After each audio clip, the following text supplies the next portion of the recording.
I do have that. looked To at do. Gloomy Gorge, Yeah. the upper canyon from here and across and then down, and Okay. horrible. Horrible. Thank you very much. Yesterday we walked on the little cliff, Yes, to there. but it was difficult and not very comfortable. No, I agree. It's not easy. That's why no one comes. You come, that's great. Yeah.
C'est dans l'immense vallée glaciaire de la Matukituki que l'équipe de l'expédition Aotearoa commence son exploration.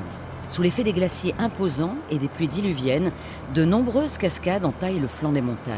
L'équipe découvre avec stupéfaction les longues chevelures blanches des rivières qui les laissent perplexes. Ici, la beauté et l'engagement atteignent leur paroxysme. C'est sous la pluie qu'ils parcourent les 15 km qui les séparent des objectifs. Au fond, le mauvais temps arrose copieusement les sommets des montagnes.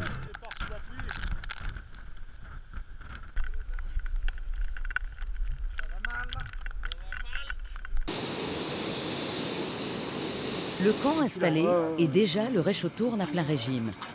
C'est autour d'un repas chaud constitué d'une soupe que chacun élabore la suite de l'expédition. Merci beaucoup. Le poivre, ça vous dit quelque chose? Ce matin, les explorations sont lancées avec le beau temps. Florent découvre les joies de la forêt néo-zélandaise avec ses arbres aux branches inextricables. La forte densité de végétation, conjuguée à la pente, rendent plus difficiles les marches d'approche.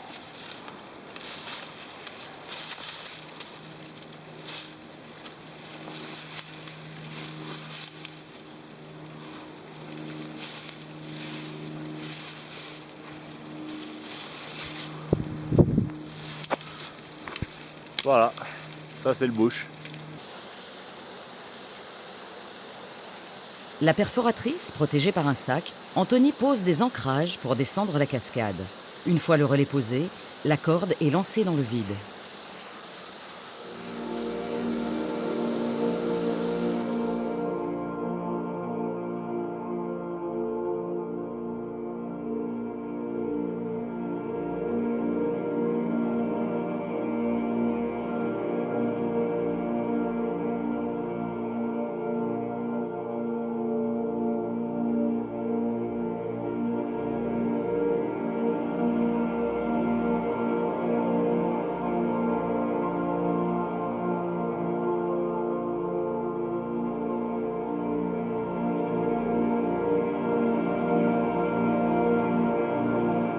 C'est au milieu de la colonne liquide que les canyonneurs jouent avec les mouvements d'eau. La force de ces rivières donne la mesure du lent travail d'érosion sur ces montagnes.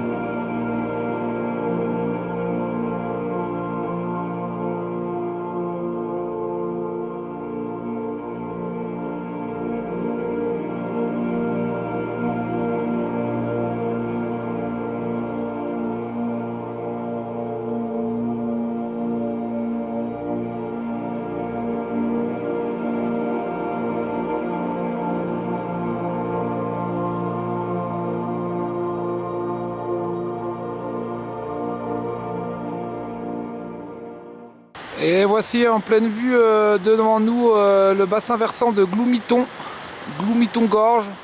Donc ce fameux canyon qui nous a laissé un petit peu de fil à retordre. Voilà, on voit le canyon qui s'enfile là dans les herbes. Voilà. Et là nous allons voir notre ami Bruno, responsable de l'expédition 2015. Voir ce qu'il peut nous dire.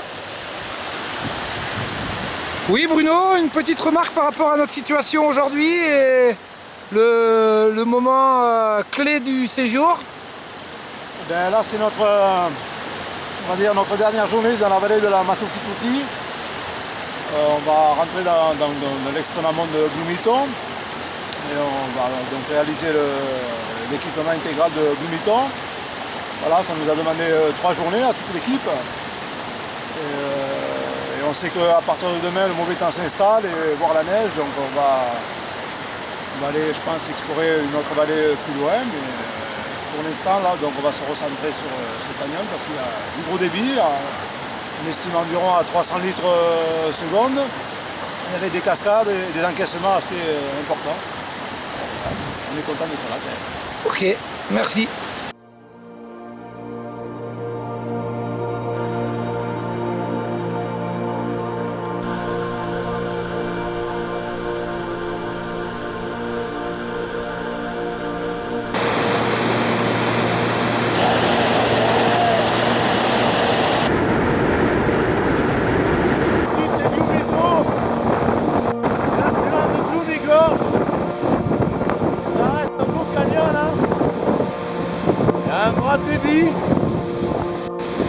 On est avec Antoine aujourd'hui.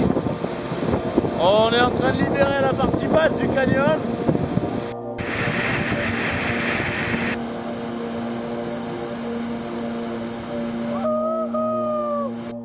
L'expédition réalise ainsi de nombreuses descentes en première.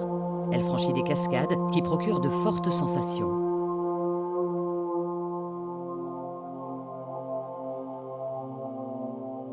Les équipes rejoignent le camp de base, installé au cœur du parc national du Mont Aspérou. Vous remarquerez que c'est un peu caché. Voilà, les branches nous cachent. Et voici le premier campement, ça, les campements des anciens, ou une partie avec la technique Didier Gignoux, petit matelas, rustique, comme on peut le voir, petite moustiquaire quand même, contre les sandfly. Ensuite, quand on continue, là, on voit quand même le grand habitué des expéditions mondiales, Bruno Fromanto, avec son campement de militaire. Très confortable, bien sûr, le top confort. Ah, oui, voilà. Là, on visite le campement avec la caméra. Ah non, mais le mien n'est pas fini. Circulez. Oui, mais là, on est un top. Ensuite, quand on visite, donc, à côté de ce grand arbre et ce beau campement, nous avons le local matériel. Donc, local matériel organisé à l'à peu près, mais correctement. Voilà. Cordes, etc. Tout ce qu'il faut pour travailler, les pharmacies, les chignoles, etc. Voilà. Ensuite, quand on va par là, on arrive au campement. C'est une grippe pour la réparation. Voir avec Monsieur Kini. On continue la visite. Donc ici, pièce commune de vie. Hein, on regarde organisation de la nourriture, voilà, optimisation de la vie collective avec Monsieur Bruno Fromanto à l'action. Ah, voilà. Et un petit coucou, bonjour quand même. Bonjour, alors moi je suis en train de préparer une petite tisane pour les vieux. Mais pas que. Mais pas que. J'en prendrai un peu. Parce que même les jeunes en prennent. Alors on continue la petite visite. Alors vous remarquerez qu'il y a des petits bols, tout ça on a un peu organisé. Ici donc le coin nourriture bien sûr avec par poche, hein, on a ce qui est pour le midi. Vous remarquerez une bonne collection de sardines qui nous permet de remarquer qu'on aime la sardine. Et ensuite le chacala, ça c'est les petits plaisirs. Hein. On peut remarquer un cubi de chasseur, bien sûr il va rouge. Hein. Un petit Captain Morgan et une fin de cognac charentais qu'on peut trouver avec à côté du chocolat. Voilà, on peut remarquer des fruits secs, etc. On continue la visite, vous remarquerez que le campement est très propre et très organisé.